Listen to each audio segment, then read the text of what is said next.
saveur divine. Cette bonne nouvelle du royaume sera prêchée dans le monde entier pour servir de témoignage à toutes les nations. Alors viendra la fin. Ce pain céleste vous est présenté par Immaculée Niraneza. La paix de Christ, chers amis, frères et sœurs qui écoutez l'émission Saveur divine, que la paix de notre Seigneur Jésus-Christ soit avec vous. Nous avançons tout doucement vers la fin de notre semaine, une semaine qui a été marquée par les fêtes, la joie de Noël. J'espère que vous restez dans cette ambiance et que la présence de Jésus-Christ reste dans vos vies, dans vos familles. Je prie vraiment que Dieu continue à nous soutenir et à cheminer avec nous jusqu'à la fin de cette année et que nous puissions terminer l'année 2023 en beauté. Ça, c'est ma prière pour vous qui m'écoutez.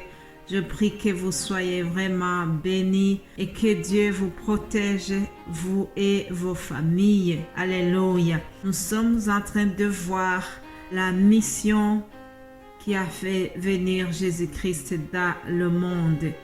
Pourquoi est-ce qu'il est venu? Jésus-Christ est venu pour proclamer aux captifs la délivrance. Alléluia. L'évangile selon Luc 4, 19. Il est venu pour proclamer aux captifs la délivrance. Jésus est venu pour libérer ceux qui sont enchaînés par toutes sortes de chaînes. Jésus est oint d'une onction spéciale. À la mention du nom de Jésus-Christ, tout genou fléchit. Il est le Seigneur de toutes sortes de prisons, les prisons physiques, les prisons émotionnelles. Aujourd'hui, je suis venu te dire que Jésus libère de la prison émotionnelle. Alléluia. Jésus libère de l'angoisse. Jésus libère de la peur. Jésus libère de la haine. Jésus libère de toutes sortes de prisons émotionnelles. Lisons Actes des Apôtres chapitre 10 au verset 38. Il est écrit: Vous savez comment Dieu a oint du Saint-Esprit et de force Jésus-Christ de Nazareth, qui allait de lieu en lieu, faisant du bien et guérissant tous ceux qui étaient sous l'empire du diable, car Dieu était avec lui. Alléluia. La parole vient de nous rappeler que quand Jésus était sur terre, il allait de lieu en lieu et il faisait du bien à tout le monde. Il a béni tous les gens qu'il a rencontrés. Il a guéri les malades. Et aussi la parole vient de nous dire que il a guéri tous les gens qui étaient sous l'empire du diable. Tous les démoniaques, Jésus les a guéris. Ceux qui étaient hantés par les mauvais esprits, Jésus les a touchés. Jésus a chassé les démons. Par son nom, les démons fuyaient. Aujourd'hui, la bonne nouvelle que je vous apporte, c'est que Jésus est encore oint de puissance pour détruire les œuvres du diable. Tout ce que le diable a opprimé par toutes sortes d'angoisses, toutes sortes de phobies, Jésus est prêt à nous libérer de cela. En effet, chers amis, Jésus est venu pour communiquer la vie. Jésus est venu pour nous donner la restauration. Jésus est venu pour opérer les délivrances. Il est venu pour nous rendre libres.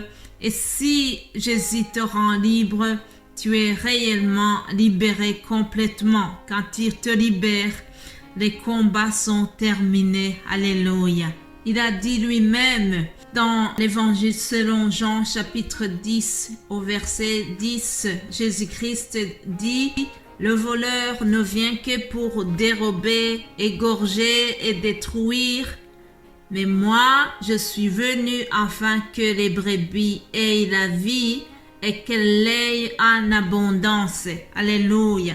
Jésus-Christ est venu pour nous communiquer la vie, pour nous donner une vie en abondance. Ne pas une vie misérable, mais une vie remplie de bonheur et de joie. Au nom de Jésus-Christ, c'est possible. Je prie que vraiment tu reçoives la vie en abondance, qu'en terminant cette année, Jésus-Christ te communique la vraie vie et que tu sois libéré de toutes sortes de prisons qui t'enchaînent. Frères et sœurs, Jésus veut nous libérer de la prison émotionnelle et cela va passer par quelques étapes. Premièrement, cela passe par la repentance. La Bible nous dit « Soumettez-vous donc à Dieu, résistez au diable et il fuira loin de vous.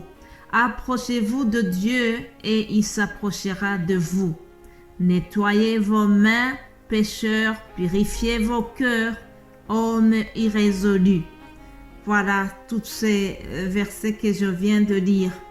Dans Jacques 4, 7, ça nous parle de la repentance. Lorsque nous nous sommes repentis, nous faisons tout notre possible. Nous appelons le Saint-Esprit pour qu'il nous aide à continuer à nous soumettre à Dieu. Nous devons résister continuellement au diable et si nous résistons, il fuira loin de nous. Il ne va pas continuer à s'approcher de nous puisque nous avons l'Esprit de Dieu qui plane sur nous. Alléluia. Une deuxième étape, c'est la délivrance. Éphésiens 6, 12, je lis ceci, « Car nous n'avons pas à lutter contre la chair et le sang, mais contre les dominations, contre les autorités, contre les princes de ce monde de ténèbres, contre les esprits méchants dans les lieux célestes. » Mes bien-aimés de Dieu, Jésus veut nous sortir de cette prison émotionnelle. Jésus veut nous délivrer, mais nous devons prendre conscience que nous nous battons contre des esprits méchants qui sont les dominations et les autorités, contre les princes de ce monde des ténèbres. Jésus veut nous libérer de tout cela. Et nous devons savoir qu'il a été oint de puissance, il a été oint du Saint-Esprit et rien ne peut lui résister, rien ne peut résister à l'autorité du nom de Jésus-Christ. Lorsque les démons écoutent seulement le nom de Jésus, ils tremblent. C'est pour cela que nous devons toujours invoquer le nom de Jésus-Christ pour que les démons puissent s'enfuir. Nous devons vraiment chaque fois faire appel à l'autorité de son nom. C'est un nom qui est puissant, c'est un nom qui fait trembler le monde des ténèbres. Jésus veut nous libérer et cela passe également par le pardon. Mais bien-aimés de Dieu, la Bible nous dit que si nous pardonnons à nos prochains, Dieu aussi va nous pardonner. Oui, le pardon, c'est comme une pommade spirituelle qui va vraiment nous faire du bien, qui va nous guérir des blessures du passé. Le pardon libère l'onction et la grâce de Dieu. Alléluia. Jésus est venu proclamer aux captifs la délivrance. Dans le langage actuel, Jésus est venu nous libérer de nos prisons émotionnelles. Alors ça passe également au travers le renouvellement des pensées. Alléluia. Pour que nous puissions réellement être libérés, il nous faut aussi renouveler nos pensées. Il nous faut avoir un changement de mentalité. La Bible nous dit, vous connaîtrez la vérité et la vérité vous rendra libre. Nous devons renouveler nos pensées. L'ennemi est toujours là pour nous donner des mauvaises pensées, mais c'est à nous de chasser les mensonges du diable qui viennent dans notre esprit. Il faut vraiment déclarer les paroles positives, déclarer la puissance de la parole de Dieu sur nos vies et cela va nous changer. Si l'ennemi vient te culpabiliser et te rappeler ton état du passé. Dis-lui, non, je suis béni de toute bénédiction dans les lieux célestes en Jésus-Christ. Dis-lui que Jésus-Christ a effacé les ordonnances qui te condamnaient. Alléluia. Rappelle au diable que Jésus-Christ a tout accompli à la croix. Ça, c'est le renouvellement de l'intelligence, mes bien-aimés de Dieu. Voilà, je termine pour aujourd'hui et demain, nous allons continuer pour terminer la semaine. Soyez bénis au nom de Jésus-Christ. Amen. Amen.